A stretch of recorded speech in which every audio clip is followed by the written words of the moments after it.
Un saludo para todos, somos el grupo número uno, vamos a hablar sobre los mecanismos del control constitucional como tema y específicamente sobre la sentencia número 112-14 JH.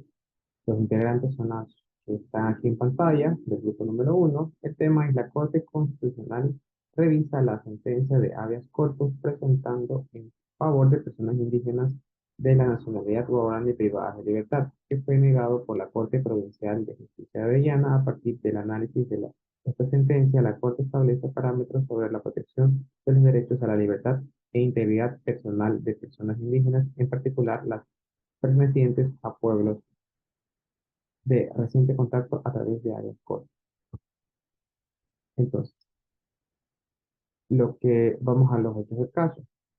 En sí fue la causa de dos personas, dos ancianos que fueron de la comunidad guaraní, fueron atacados por otra comunidad, personas de los pueblos Tagueari, Tamorename, atacaron a los ancianos, luego los familiares de los ancianos fueron y atacaron y penetraron, violaron el territorio de la otra comunidad, matando personas y también secuestraron a dos niñas de 3 y 6 años, respectivamente. Entonces, el 27 de noviembre de 2013, el juez de garantías penales de Orellana pidió que se tramitara y se iniciara este tipo de prisión para las personas que se encontraron o que estaban relacionadas con el caso. El 4 de diciembre de 2013, el abogado Andrés Acaro solicitó un amparo de libertad para las personas que estaban siendo procesadas, pero no se pudo llevar a un acuerdo. El 13 de diciembre de 2013, la Corte Provincial de Justicia de Orellana negó la acción por, con- por considerar que los actos punitivos realizados por el pueblo guaraní se encuadran perfectamente con un delito de genocidio.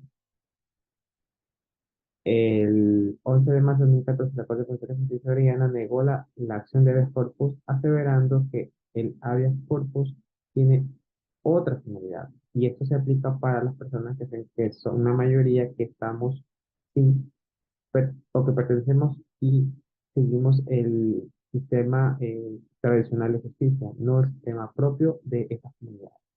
Aquí, en el 16 de septiembre de 2014, el juez del Juzgado Segundo de Garantías Penales de Orellana ordenó inmediatamente a la libertad de las personas privadas. El análisis constitucional. La sentencia está muy pendiente del principio de la plurinacionalidad e interculturalidad del Ecuador. Además de ver estos principios, también tiene que garantizar las garantías constitucionales que tiene el Estado. Entonces, para esto se contrató a expertos de antropología y sociología de los pueblos indígenas ancestrales, también voluntarios, para que ayuden a resolver el problema presentado. También se llevó a cabo el convenio como referencia 169 de la Organización Internacional del Trabajo, la Declaración de las Naciones Unidas de los Pueblos Indígenas y la Declaración Americana sobre los Derechos de los Pueblos Indígenas para tomar como referencia la sentencia del caso. Y como marco de contexto y marco constitucional, la causa de revisión tiene antecedentes que atañen a pueblos indígenas de la Amazonía ecuatoriana, de la nacionalidad guaraní, con poco contacto con pues, el resto de las minorías del país. A continuación, mis siguientes compañeros. Para poder conversar un poco de este tema, tenemos que hablar sobre los antecedentes de las sentencias de habeas corpus bajo un análisis.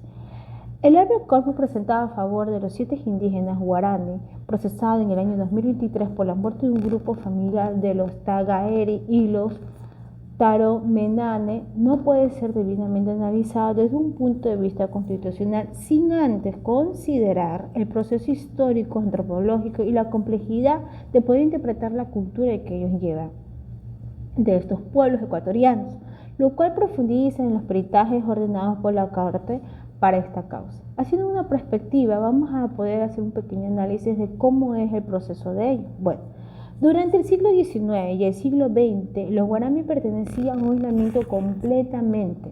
Fueron forzados a acoger y hacer una participación, a ser contactados debido al aumento de la explotación petrolera y manadera y de los mineros.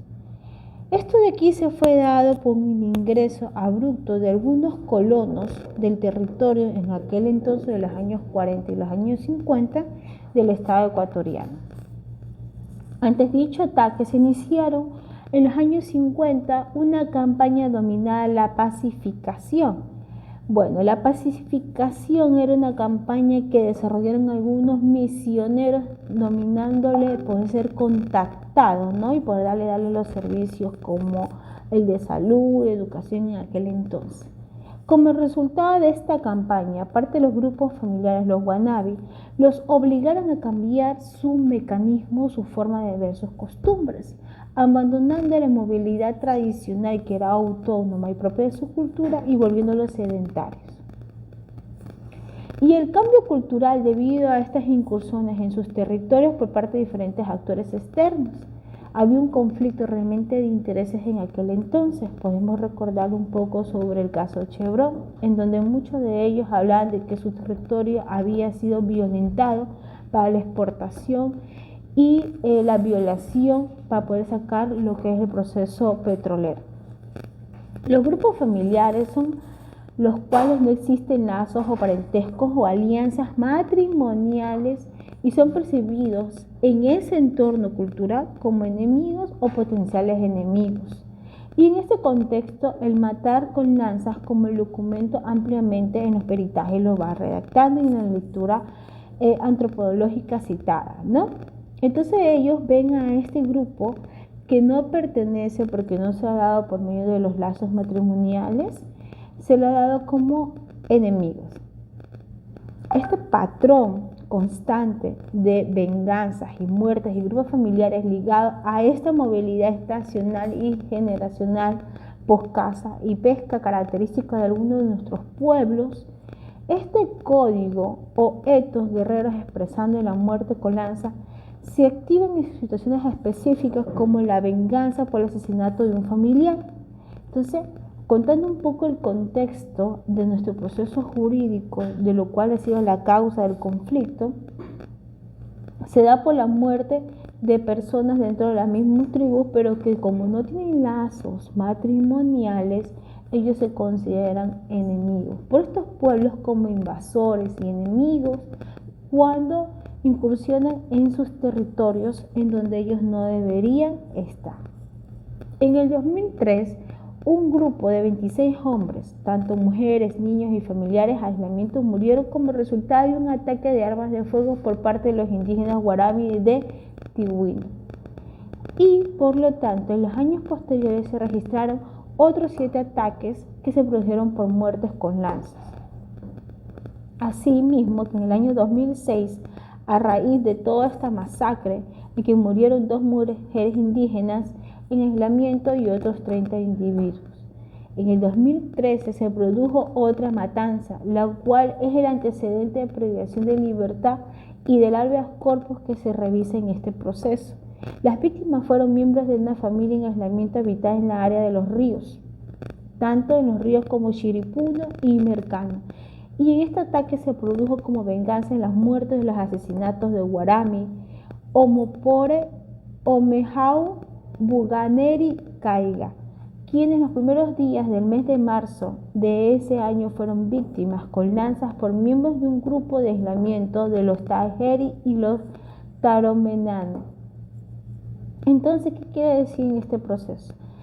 Que se lo priva de la libertad el 13 de diciembre del 2013, negó la solicitud y por lo tanto el amparo iban bajo prisión. Por lo tanto, el habeas corpus es una garantía constitucional que busca proteger la vida y la libertad. Lo vamos a seguir viendo a continuación con mis siguientes compañeros. Gracias. Buenas noches, vamos a hablar sobre el habeas corpus y el principio de la interculturalidad. Haciendo una perspectiva de nuestro proceso, podríamos decir que el derecho constitucional a la libertad de una persona es cuando se ha visto vulnerado por arresto, una detención o la privación de la libertad, que vendría a ser ilegal. ilegítima o arbitraria. Es lo que vamos a ver el día de hoy en nuestro proceso judicial, que nuestros compañeros han ido haciendo precedente. Los derechos conexos vulnerados o de riesgo de serlo por las condiciones de privación de libertad, tales como la vida, la integridad personal o la salud. De esta manera, el habeas corpus no se reduce a una protección de la libertad, sino que cumple también la finalidad correctiva frente a la vulneración de dichos derechos. Y el efecto de este análisis de este caso, en concreto, se debe considerar que los principios de plurinacionalidad o interculturalidad deben de reflejarse también en la administración de la justicia, más como existan procesos judiciales penales en contra de las personas, pueblos o comunidades o nacionalidades indígenas.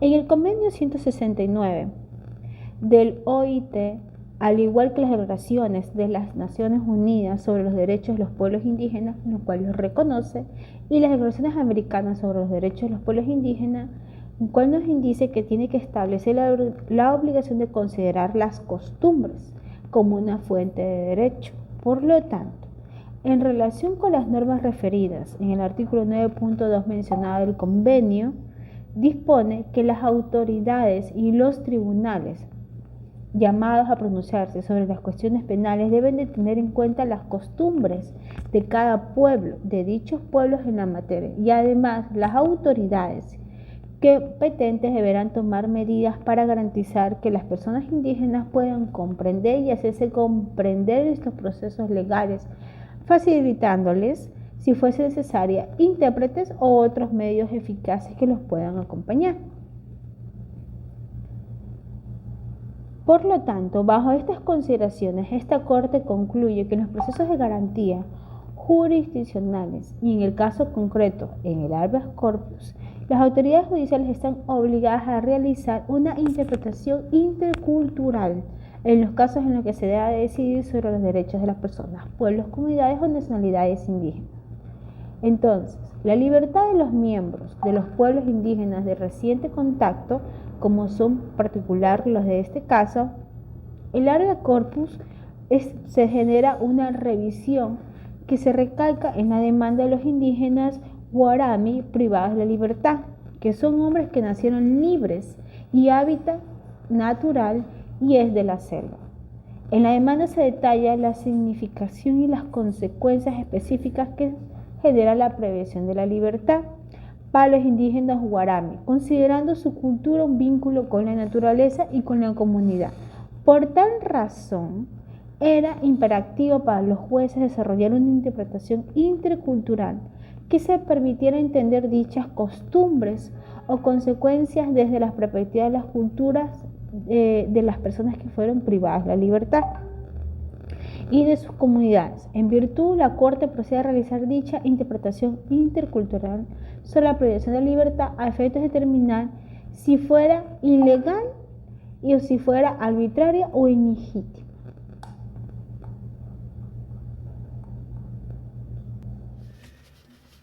Dentro del análisis de la sentencia dictada por la Corte Constitucional del Ecuador, tenemos la libertad del habeas corpus bajo análisis. En la demanda presentada de habeas corpus a favor de 7 miembros de la comunidad guarani, se indica que para ellos la privación de la libertad es un castigo que le ocasiona quebrantos en sus condiciones físicas y psicológicas, a tal punto de poner en riesgo su vida. Esto porque son hombres que nacieron libres en la selva, porque su hábitat es la naturaleza con todas sus bondades, que les permite vivir, alimentarse con frutos silvestres, productos como la yuca, plátano, camote, la carne y el pescado que ellos cazan para su alimentación. Se lo sirven sin condimentos, sin colorantes, y la chicha de yuca y chonta que ellos beben para mantener unidas sus familias. En considerando tercero de la sentencia de habeas corpus dictada por el tribunal en la Sala Única de la Corte Provincial de Justicia de Orellana, se refirió que el tribunal deja constancia que el abogado defensor en la audiencia de habeas corpus indicó que los accionantes no entienden cuándo empieza y termina su pasantía en dicho centro carcelario, mientras que los demás internos sí entienden. Dicho esto, se conoce que la prisión preventiva es de carácter excepcional, que al no adoptarse medidas alternativas se ha violentado sus derechos colectivos de pueblos y nacionalidades indígenas, entre ellos de mantenerse libres. Dentro del análisis que se hace sobre la legalidad de la orden de prisión preventiva, tenemos que respecto a la legalidad de la orden de prisión preventiva, esta Corte, en la sentencia número 207-11-JH/20, estableció que la privación ilegal de la libertad concurre cuando está ejecutada en contravenciones a los mandatos expresos en las normas que comprenden el ordenamiento jurídico. Por tanto, será legal cuando la privación de la libertad se haya producido observando las condiciones y requisitos previstos en la Constitución y la ley. En este caso, el tribunal que conoció estas garantías debía verificar si la orden de privación de la libertad fue dictada en conformidad con el ordenamiento jurídico. En la audiencia de formulación de cargos, el juez de la causa penal dictó la prisión preventiva en razón de que existen indicios claros y suficientes sobre la existencia de la infracción, indicios claros y precisos que el ahora procesado tiene participación en el hecho investigado. Por esa razón fue que se dictó la prisión preventiva. Acorde al artículo 67, numeral 1 de la Constitución, la prisión preventiva no tiene como fin ser una medida de protección a favor de las víctimas del proceso penal, sino que busca garantizar la comparecencia de las personas procesadas o acusadas al proceso penal, el derecho de la víctima a una justicia pronta, oportuna, sin dilataciones y cumplimientos de la pena. En la misma línea, en el artículo 167 del Código de Procedimiento Penal vigente en la época, preveía con fines de esta medida cautelar la comparecencia del procesado o acusado al proceso o para asegurar el cumplimiento de la pena. Buenas noches, soy la estudiante Yesenia Gilces. Continuando con el caso, de información remitida por el SNAI no se detalla con precisión la pertenencia a las nacionalidades o pueblos indígenas que están confirmando la diversidad cultural y étnica a la que se ha hecho referencia al inicio de esta sentencia. Estas políticas públicas incluyen el sistema de rehabilitación social. Para ello o para esto, el SNAI debe contar con información estadística clara sobre las personas indígenas que se encuentran en los centros de privación de libertad. En el artículo 436 del numeral 6, la Constitución de la República, esta Corte reitera los principios y principales criterios vertidos en esta sentencia y que deberán ser tenidos en cuenta por parte de las entidades públicas y privadas. La obligación de todas las autoridades judiciales de observar el principio de interculturalidad, la efectiva protección de los derechos de los miembros de las comunidades de pueblos indígenas, la verificación del cumplimiento de las medidas alternativas a la prisión preventiva, si la Fiscalía, teniendo en cuenta los parámetros interculturales analizados en esta sentencia, hace un pedido motivado de cualquier medida cautelar. El habeas corpus es la garantía constitucional jurisdiccional adecuada y eficaz para que las personas indígenas que han sido privadas de su libertad puedan recuperarla. Hacia el momento de dictarse la medida cautelar privativa de la libertad, no se aplicó el principio de interculturalidad y su inobservancia de los derechos colectivos de las personas indígenas procesadas, esta privación de su libertad, y en estos casos el Tribunal de Habeas Corpus ordenará la inmediata libertad, y podrá disponer las medidas alternativas a la prisión preventiva bajo los parámetros establecidos en esta sentencia. En estos casos de las comunas, comunidades y pueblos nacionales indígenas, estas obligaciones estatales incluyen, entre otros, adoptar medidas para que la privación de la libertad de personas indígenas no anule ni obstaculice sus derechos colectivos, costumbres, cultura, idioma, religión o culto. También erradicar prácticas discriminatorias, brindar la atención médica y psicológica. También generar oportunidades culturales para el desarrollo de actividades orientadas en su reinserción social. Garantizar progresivamente la infraestructura adecuada y garantizar el acceso a una justicia intercultural. Muy buenas, licenciado. Continuando con el tema del caso, voy a hablar sobre reducción de conflictividad en el territorio. La información aportada por los informes periciales ha señalado que la conflictividad interétnica entre los miembros de la nacionalidad guaraní y los pueblos en aislamiento Tagari y Taromenane aumentó debido a las presiones sobre sus territorios, el incremento de ruido por la presencia de empresas petroleras y la afectación a la movilidad de los pueblos en aislamiento. Sin perjuicio de aquello, en relación a los territorios ancestrales, las comunidades de la nacionalidad guaraní, esta Corte recuerda que estos deben ser respetados como parte de su derecho colectivo, atendiendo su condición de pueblo de reciente contacto y asegurando de forma efectiva el derecho a la consulta previa, libre e informada de conformidad con el numeral 7 del artículo 57 de la Constitución y los instrumentos internacionales de derechos humanos. Otro tema también es sobre coordinación y articulación interinstitucional. Es obligación del Estado fortalecer la política destinada a proteger la vida y garantizar los derechos de los pueblos indígenas y en general de todos quienes habitan en estos territorios.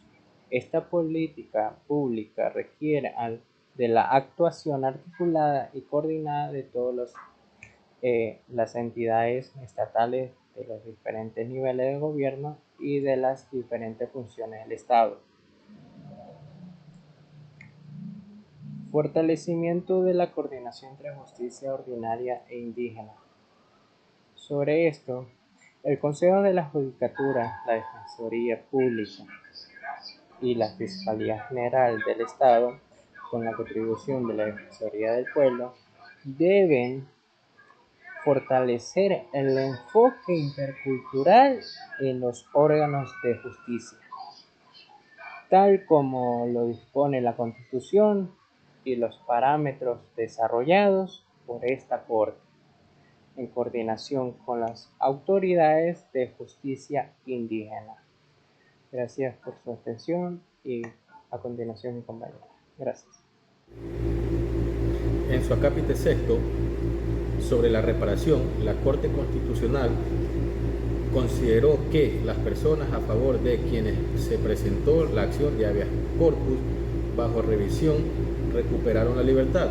Esta Corte establece que los preceptos contenidos en esta sentencia están orientados a la prevención y en ese sentido adoptar medidas que impidan que nuevos hechos como los que dieron al lugar las vulneraciones de derechos verificadas en esta causa vuelvan a ocurrir. Por lo tanto, los parámetros dictados tienen efectos vinculantes y deben ser observados como una garantía de no repetición por las partes procesales, autoridades judiciales, entidades públicas y por personas o organizaciones de la sociedad civil a las cuales se refiere esta decisión. Todo esto en el marco de la aplicación del artículo 18 de la Ley Orgánica de Garantías Jurisdiccionales y Control Constitucional. ¿Qué dice el artículo 18? Reparación integral. En caso de declararse la vulneración de derechos, se ordenará la reparación integral por el daño material e inmaterial. La reparación integral procurará que la persona o personas titulares del derecho violado gocen y disfruten el derecho de la manera más adecuada posible y que se restablezca a la situación anterior a la violación. La reparación podrá incluir, entre otras formas, la restitución del derecho, la compensación económica o patrimonial, la rehabilitación, la satisfacción, las garantías de que el hecho no se repita, la obligación de remitir a la autoridad competente para investigar y sancionar, las medidas de recomendación, de reconocimiento, las disculpas públicas, la prestación de servicios públicos, la atención de salud, entre otros.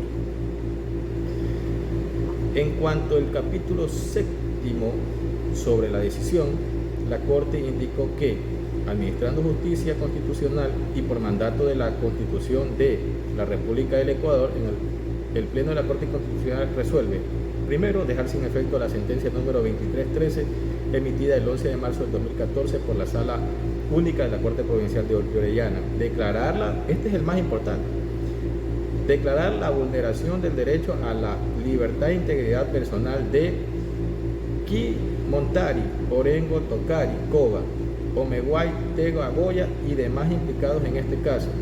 3. Considerar que, en cuanto a las vulneraciones del derecho a la libertad e integridad personal de las personas pertenecientes a la nacionalidad guaraní que fueron privadas de la libertad, esta sentencia constituye en sí misma una forma de reparación. 4. Que la Secretaría de Derechos Humanos, en coordinación con el Comité de Seguimiento y Monitoreo, y elabore un plan con medidas concretas a fin de asegurar el respeto de la autodeterminación de los pueblos. 5. Que el Consejo de la Judicatura coordine con la Defensoría Pública y lleve a cabo este caso. 6. Que el Servicio Nacional de Atención Integral de Personas Adultas Privadas de la Libertad y Adolescentes Infractores. 7. Las autoridades de las comunidades indígenas y las autoridades indígenas de la sociedad civil podrán remitir a esta Corte información sobre el cumplimiento de lo dispuesto en esta sentencia.